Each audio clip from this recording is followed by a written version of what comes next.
hello everybody, and welcome to the IV. The vibes out here are going crazy. We're going ham. We are going ham. It's Christmas weekend, y'all. It is Christmas freaking weekend. Hopefully, like I've been saying, you guys are doing great. Hopefully, you guys' Christmas goes 100% as planned. Hopefully, it's chef's kiss. You know what I mean? Let's talk about two things in this video. Two very important things. Number one, let's see if I can fix this. Number one, I don't like that. Number one, let's talk about favorite foods. It is very important about what your guys' favorite food is because I feel like it's tilted. Maybe it's just me. It might not be tilted. Anyway, I can't take that cut out, by the way, like the me like messing with the camera and all that. I can't take it out or else the video will not be posted. Anyway, so about favorite foods, and let's talk about the movie we left or Leave the World Behind. Anyway, let's get into it. But foods define people. Alright, like straight up, your favorite food defines who you are. If your favorite food isn't tacos, man, are you even living life properly? Literally, a taco. You get some ground beef. You get a fine flour tortilla. You get some amazing taco blend cheese. You get sour cream. You get slight shredded lettuce, because I don't like going heavy on the lettuce, man. Can't go heavy on the lettuce if you're having tacos. It has to be light lettuce. And then to top it all off, the best hot sauce, number one hot sauce in America, Tapatio. That shit is fire, man. That shit is bomb. I ain't gonna lie.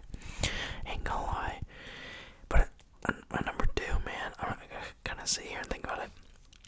Hopefully, you guys know what I'm talking about. But white rice with yum yum sauce on it gotta be a amazing number two pick. Like, are we serious right now? Like, it's from Fuji. You have to go to Fuji. I don't know if it's a chain or not, but if it's a chain, you have to go to Fuji and you have to get yum yum sauce. It is amazing. It's amazing. It's freaking, oh my lord. And then number three, man, Cane's chicken. Number one chicken on the planet. Unless you're making it at home, I do prefer home cooked chicken over Cane's chicken, but Cane's chicken and sauce is just mushes so good.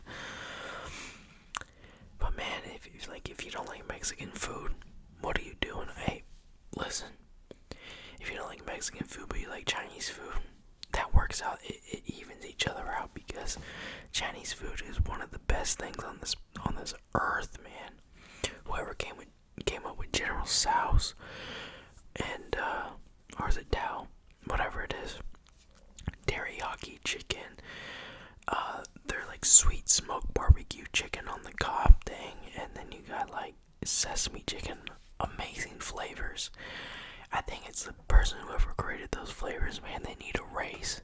And if they're dead, I know they're dead, but that person needs to they have a good spot in heaven. In my opinion, you put them right on the pedestal because, man, are those flavors immaculate. I will say, some of these Chinese restaurants screw the flavor out of the air. I don't know what on earth these people be doing, but the flavor just ain't all there. What is it, man? What is it? It's like, I got some sesame chicken from this place in town, and it was like a spicy sesame chicken. Now listen, sesame chicken is not meant to be spicy. It's supposed to be sweet and tangy. It's supposed to be good. This isn't orange chicken where it's gonna be fully tangy. No, this is sesame chicken. We got sesame seeds and it's gonna be creamy. It's gonna be amazing thick sauce. And trust me, I love spice. But not on my sesame chicken, man. What are we doing? But yeah, man, tacos, burritos, enchiladas. I can't do chicken enchiladas. I've tried them.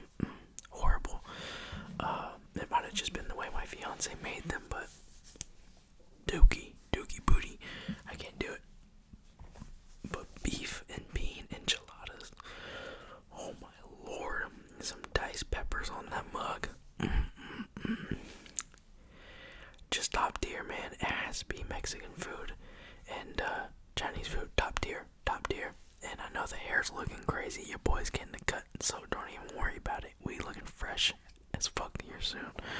But let's talk about Leave the World Behind. I just recently watched this movie, and boy, did I hate that ending. I'm one of those people that can appreciate the type of ending that I saw in this movie. I love the ending, but I also hate it. I hate it with a passion. I also love it with a passion. Now, I did read that the director did say the movie ends so abrupt because you, as a person, will be living what happens after that point, which is scary to think about, because if that is the case, I'm stocking up right now, man. I'm getting everything I can. I'm stocking up on canned goods, that water, guns, ammunition. Man, I'm moving straight out and right into the country. I ain't doing all this, man. And you know what? If I'm still here in the city when all this goes down, kill me right off the bat. Just end it. I don't even want to live through that. That might sound like the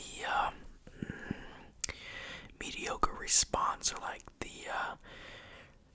the soft way to go out of things, but man, when it comes to that, I will play my Gen Z card all the way down to soft heaven, because guess what? We all can act as hard as we want to do, but no way in hell do I want to go through 12 years of a civil war, or however long this goes on for, and do all that, right? You do all that just to restart over, and then you have to, you go through living like hell for however long years or whatever, then you have to restart and rebuild a government, and who knows if that government will turn into a communist government, a democracy, a republic, or the worst comes to worst, we have a dictator or dictators that take over America, or a militia group like China, like it's a freaking committee over there. I don't like that. I love democracy, man, and as divided it is now, that movie is very, very possible, and that is what's wrong with what we're doing right now, because it's definitely going that way, and that's why the book was wrote, that's why the movie was made. The movie did the book justice, is what I've been told. Not read the book, but it looks amazing. I might have to read the book, because man, if the book is any better than the movie, I don't even know I'm gonna sleep at night, because man, did that movie make me feel some things. First off, let me go get a job in the market so I can know exactly when this is gonna happen and have the money, the moulali, to make some moves, you know what I'm saying, when this shit all goes down, and not to freak anybody out or anything, but like, be prepared. I don't know when to be prepared for this, but it will happen. Now, will it happen the way this is gonna happen? I do not know, but I do know that a civil war, or a war on America by Americans, or our government, or the people that we piss off overseas, it will happen. And whether or not we create our own new government, or we just kill everybody and call it, that's it, or whatever, I won't be here to live through it, you know what I mean? I'll be long gone. Pray to God, because I do not want to live through something like that. It's just like so scary, Armageddon to me is like one of my biggest fears on the planet. Let me put this in perspective. If I had to live through it, if I had the means to live through it, ain't got nothing to worry about, or I had enough to get by for like a year, and then I need to start worrying about stuff, need to start going fishing, or what, yada yada, I'm good. I will do something like that if I have to. Obviously, everybody in their right mind would, right? But do I want to? Absolutely not. I would more rather get nuked and just evaporate and not even know what's going on, and just, not have to even know that fear. Because that's one of the worst things, I've heard. You watch Israel, you watch Russia invade Ukraine, and that's what they're going through. These people are cut off from their families, food, water, electricity, they're cut off from the world, and they're getting bombed left and right. There's, military coming in, just killing everybody, and it's like, dude, this is like where people live, like millions of people.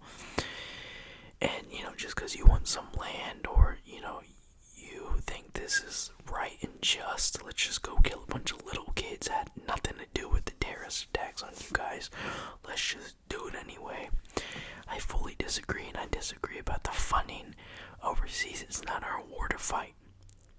And if you don't want to piss those people off, which we do not, why are we sending billions of dollars over there?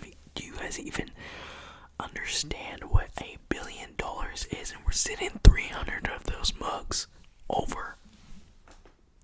Like, I have no problem with funding something as long as what we are funding is for the right of the people. And it's not the case, man. It's just not the case. You can help Ukraine for 12 years. Sure, Russia will fight for 12 years, and sure, it would be a grit battle. By the end of the day, Ukraine will fall. I mean, it's literally that simple. Ukraine just doesn't have, regardless of who gives them what, they do not have the people, the manpower. They don't have anything to take down. I mean, Russia has in their army, they have over 50 million more troops than what Ukraine does. All they have to do is just keep sending them. It's like round up the boys again, just send them all the way back out. It's like nobody in that situation is gonna win, and I would not want to live through that. So, at the end of the day, if Leave the World Behind, becomes a real civil war, the government's fighting you now, or, you pissed off one of your buddies in a different country, and the country's fighting us now, it's like, dude, at that point, if I had to, I would live through it, but, that's just crazy. But the movie itself is a 10 out of 10, if we're just going on the fact that it is a movie. It will never happen, and, the cinematic, I watched, a video on here on YouTube that, analyzed, the movie itself, and, that really helped me understand the movie. I didn't even notice this, but all of Amanda's kids and her husband, I can't even think of his name, they all wore blue. Some part of their clothing was blue, and they signified George, or GH, or whatever they called him, as the dark black figure. I know his skin tone was black, but they did that on purpose, is what basically the guy was talking about, because they show him as the stranger they don't want. He's the dark side of what's going on. He knows more than what he's leading on, and Amanda's almost kind of racist in a way, because she doesn't even want to believe him about anything, and that's the same thing that the guy said. I kind of thought that for a second too when she says some of the things that she says.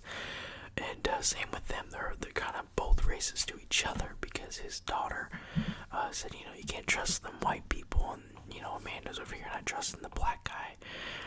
How can a black guy own a house like this? You know what I mean? So that's what they were kind of implying in the movie, and they would show him in the dark, and they would show her in the light, and that's what and the guy who analyzed the movie was saying. There'd be parts in the movie where they would light George up, where they would light Amanda up, where they light Rose up, where they light her son up, and they're seeing the light, but in the movie you're getting further and further and further away from the light. That's what they keep showing, the sun and the moon getting farther away, and then I think it was called The Last One or something like that, off the Friends. They named the chapter off of the Friends TV show, but right whenever that starts, everything's black. You're on the moon, but the sun is behind the earth, and everything is black, and you kind of see this is where it's going down, and it ends right there after Rose plays the movie, and not the movie, the last episode, the very beginning, and that's why I don't like it when she gets into the bunker. I would have liked to see some characters down in the bunker, kind of see what's going on. But yeah, the movie's a 10 out of 10, but, me personally would not want to live through something like that. But, everyone's different. If you're oh, I'm some tough mug, I'll go, fight for me and my family, that's on you, buddy. And when you die 5 years later, after, feeling nothing, what you just fought for, you can't stop a freaking bomb imploding on your face, so you might as well just do it first thing, instead of waiting, going through hell for 5 years, and then, you get what I'm saying, that's just my output on. I know it's like a little bit more of a like a jokingly, because obviously if I had to, I would go through something like that if I had to, or if I had the means to. It's just right now where I'm at, I don't, and that sucks for me. But if you guys are in like some rural area and you guys have like a bunker and you guys are set up for that kind of thing, I'm sure you guys are not even worried about it. But it just makes me feel like I really do need to get some solar panels bad, real bad. Need to buy some land, get some solar panels and a bunker real bad. And I think the movie kind of shows you that everybody who can should, you know what I mean? And a lot of people in the city don't have that kind of money, or they buy a penthouse with some bunker on it, but the whole building can blow up. But anyway, guys, I'll see you in the next one. The movie was a 10 out of 10. If you want to go watch it, it's on Netflix. I'll see you guys in the next one. Peace.